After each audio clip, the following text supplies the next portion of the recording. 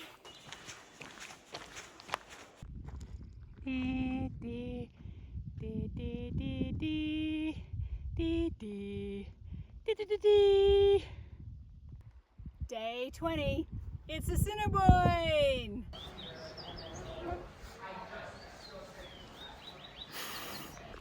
And the trail was still teaching us a thing or two.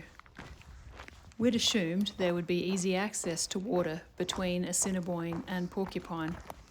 That was not the case, and with little water left, we had to resort to some savvy navigation, finding a small lake to refill and cool off.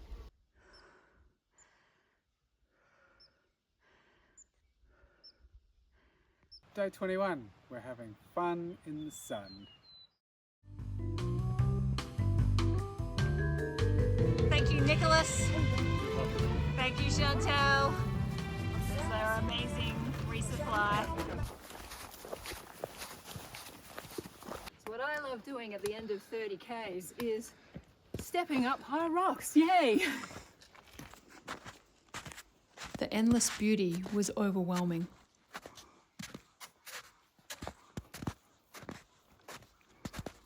Oh, we've come down quite a ways. Bye, Whistling Pass. Bye-bye. It was also inspiring to have my house on my back. I carried a bedroom, a kitchen, a pantry, garbage bin, and a bathroom of sorts. Everything was important and nothing was wasteful. I'm sewing my little sock with my little hole, my little needle and thread with all the mosquitoes.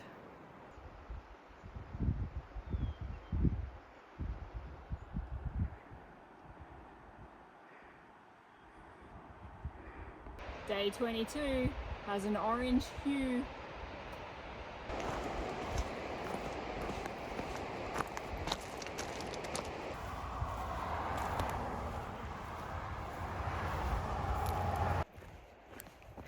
I've just got a hot Cliff Bar in my mouth like it's straight out of the oven. Earlier today, we were over there. That's my GDT tan. What do you reckon? It's pretty good. Oh yeah, that's nice. Look at that. Day 23. Check the colour of your weed.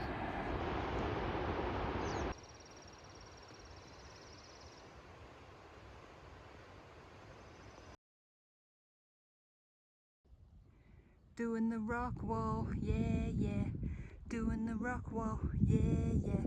There's Ditko, yeah, yeah. We're going over there.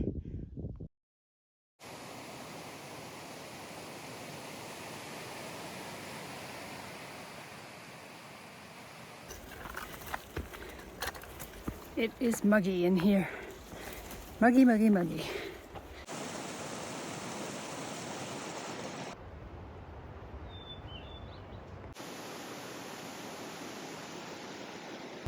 We're hot for the win. Always happy to be in the larches.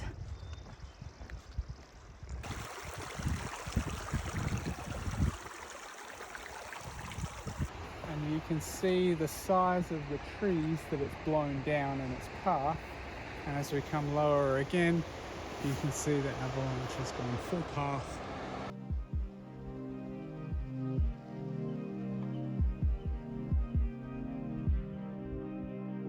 At Wolverine Pass, we crossed the 500-kilometre mark. This was happening. Our trail legs had arrived, and even bathing in muddy ponds wasn't going to stop us. It's good to be warm and clean.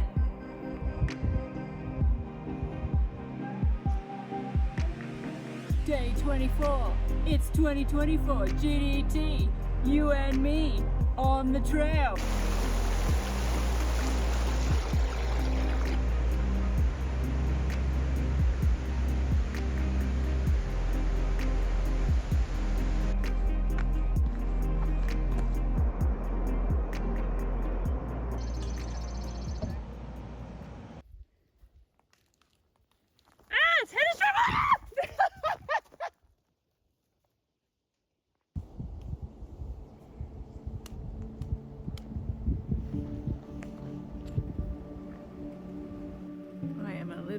emotional after the incredible view of the Good Sirs and how lucky we are to live here. It's so beautiful. It's amazing. And to do this trail, oh my gosh, seeing so many new mountains every day. Oh.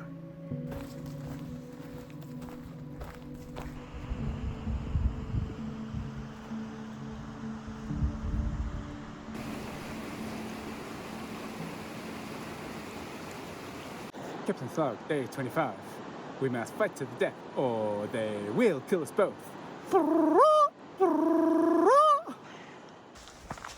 Marching toward field early in the morning, little did we know things out of our control would stop us in our tracks.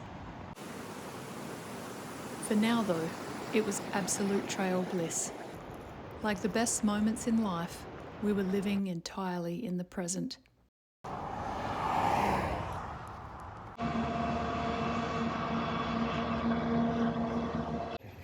Section C. All finished. Now we're going inside the truffle pits. To be little piggies. Oink, oink. Oink oink. So last night we saw a restriction for the Blaeberry area for a wildfire, and then this morning it's definitely a no-go for section D. So we're packing all our stuff up here in field. Very lucky to have some resupply legends that are going to take us back to Canmore, and we're going to rejoin the trail next weekend, and yeah.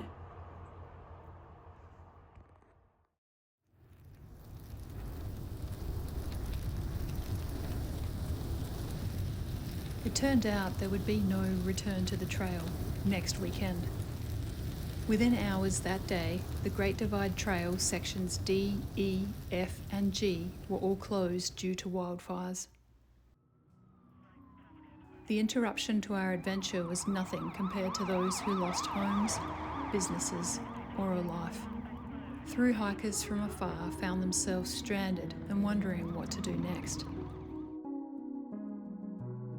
The sudden stop to what had become routine had me thinking about loss, about change, about the weight we carry inside, the grief of loved ones, the grief of the end of health, youth, opportunity, biodiversity, fertility, delayed grief, something close to home for my husband on this trip, and the collective grief of communities impacted by wildfires. I formed no sage wisdom from my thoughts, but just the process of being curious and reading about different types of grief was enormously grounding. We are all afraid of grief, but grief is love. At home, we missed sleeping in our tent, and I dreamt about different parts of the trail, actual dreams of views and the trail itself. There were also the conscious dreams, scheming of how we would return to the trail as soon as possible. Eventually, an opportunity arose.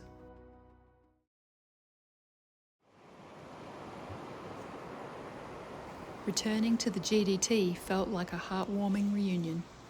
With local guide Sean giving us a great shuttle, going southbound was possible. Day 26 on the GDT. Almost a month since we had to stop in field, and we're back on the trail. And it's darker much sooner. Just your usual Canadian fanfare in the forest in the middle of nowhere. What did one older say to the other older? Older rain is getting me wet.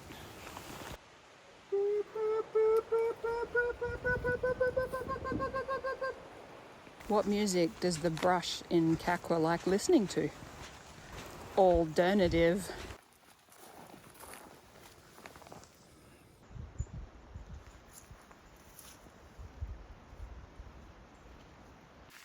Day 27. How did we get here? Rain joined us like a moody companion. However, we took it more easily, unbound by camping reservations. Hello there. Welcome to the cabin. Look at these amazing treats from Paul and Kim at Kakwa Lake Cabin. Oh, so good. Sadly, we didn't stay at the cabin. Maybe next time.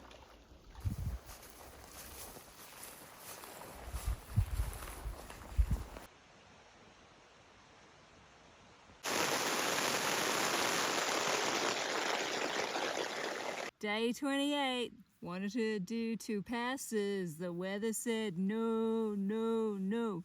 As expected, this section was more remote than the southern sections, but I do love having space to myself. It gives you the freedom to exist completely as you are.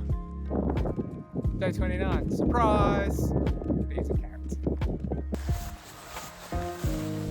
This trail had everything: meadows, bogs, alpine passes, emerald hillsides, stark rock faces, disappearing glaciers, rushing creeks and bountiful berries.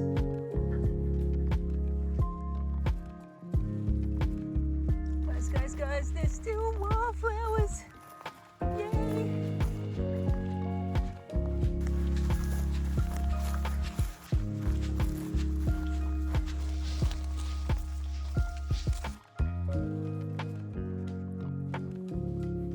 Day 30 on section G. So much to see on the GDT. Unexpectedly, we came across another GDTA volunteer group. Our run of luck enjoying their fresh trail maintenance continued.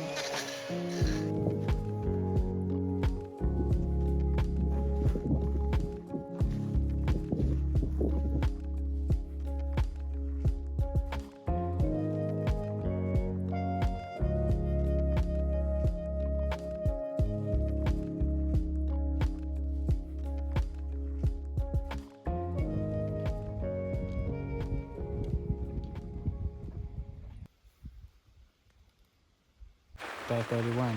Got tent fun.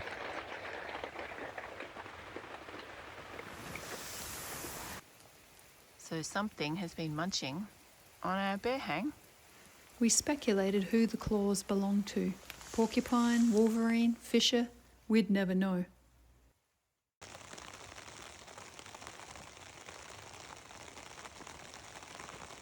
It is awesome. It has stopped raining after raining all day for us to have some dinner and to do a bit of tidying up around camp and heading off tomorrow.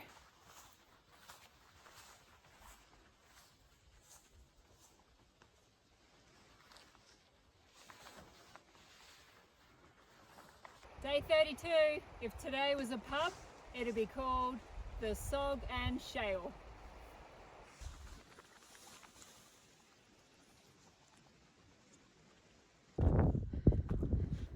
I was pinching myself. We were back on the trail and I felt more alive than ever, though maybe it was just the wind.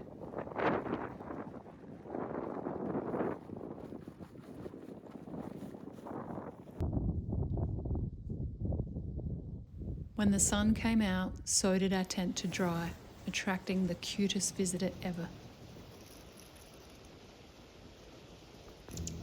What you got? It's pretty loaded.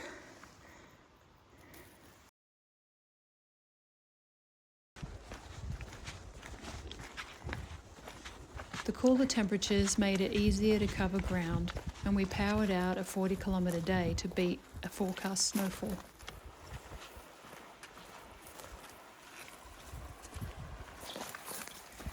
After dinner and daylight, we found ourselves in some classic Type 2 fun, navigating the Jackpine Valley River crossings in the dark. Slight madness, I noted in my journal. With daylight, the crossings became Type 1 fun.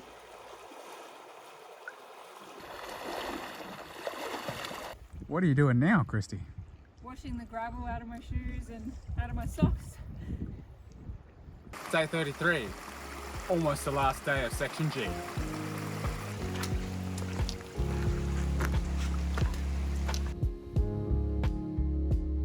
This incredible landscape had kindly shared its secrets with us over the past week.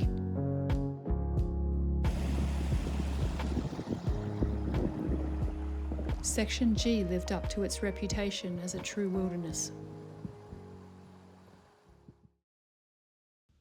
As leaves gently began to turn, we accepted we would not complete the full Great Divide Trail in 1 year. However, Section D still had potential. A stable high was forecast and the area closure had been lifted. We met our friend Liz for an early morning drop-off. We're starting section D. Section D, baby.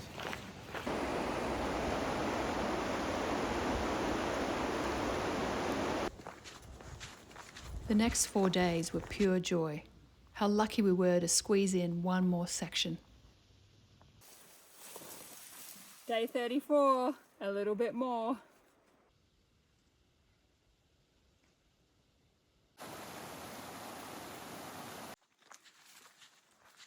We embraced the deep distraction of nature, and in return, nature slapped us in the face. Honestly, the willow thrashing wasn't that bad. I found it amusing that more remote sections had clearer trails. We didn't see any new or old signs of bear activity, which made the character building efforts more pleasant.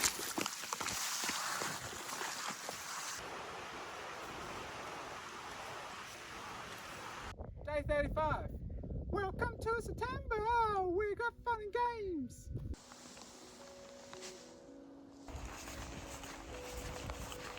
The swishing of waterproof pants became an anthem, and by now we were experts at wet feet. Woo! Woo!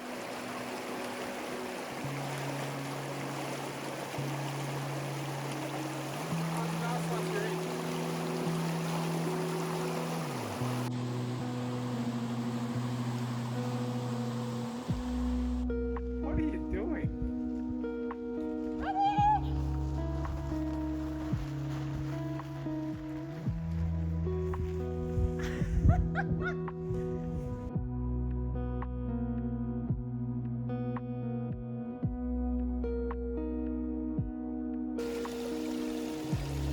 We took an alternate for the views of the Mummery Glacier, and we even saw all the way to Mount Sir Donald.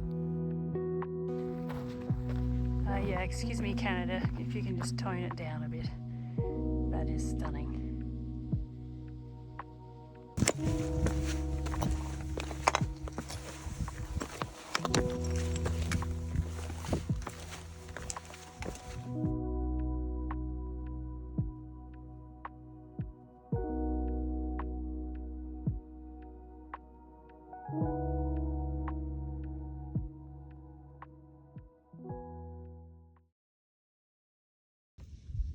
Cliff bar or poo?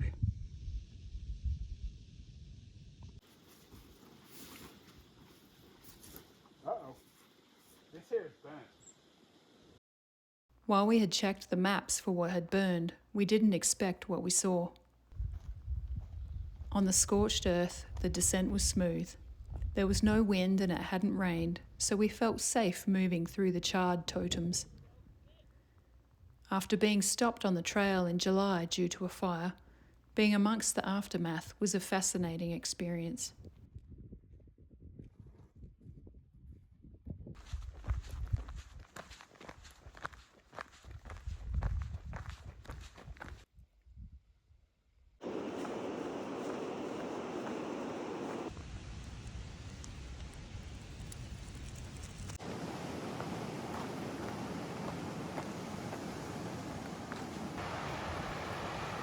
Well, this is very fancy.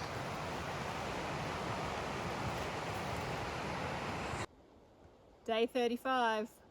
Pretty cool, but not as cool as this.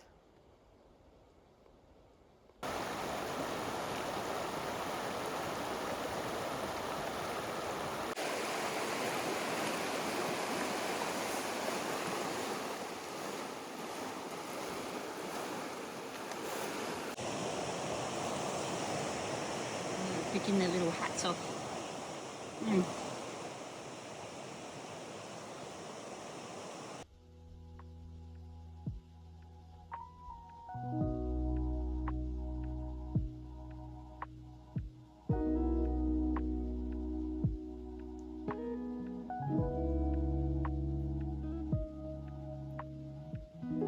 Bit of lunch in Alberta. I had lunch in BC.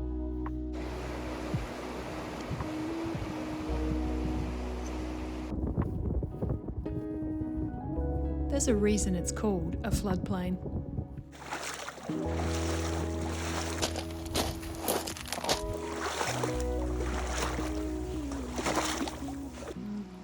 The last night on the trail in 2024 was one of the best nights we've ever had camping. The stars came out with no moon or clouds, and we lay in our sleeping bags looking at the sky. Howes Pass is a National Historic Site of Canada and a very special place. I will not miss putting on wet socks.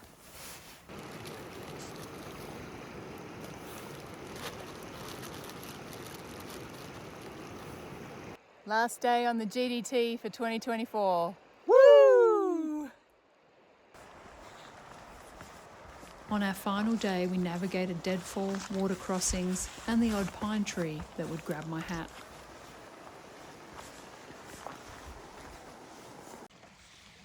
Ah, nice to meet you. Oh, that's quite a pine shake you've got.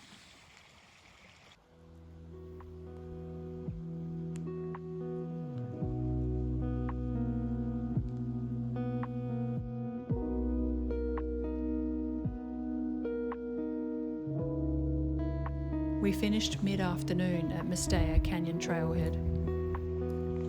There was a confidence that came with the experience, a pride in how far we'd come and how much we'd seen.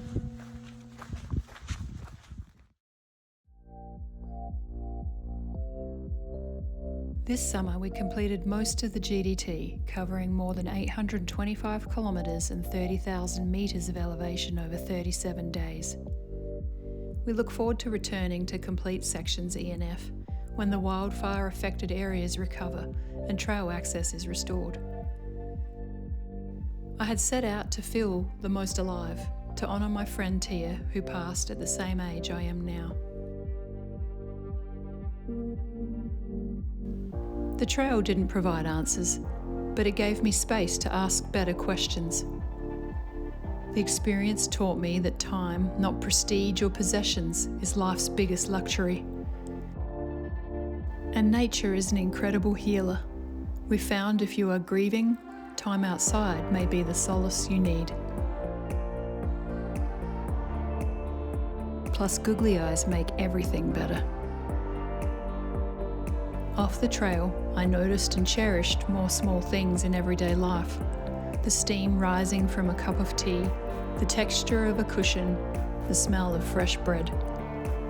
The grand landscapes of the Great Divide Trail were transformative, but so too are the simple moments that can remind us daily of the beauty of existence.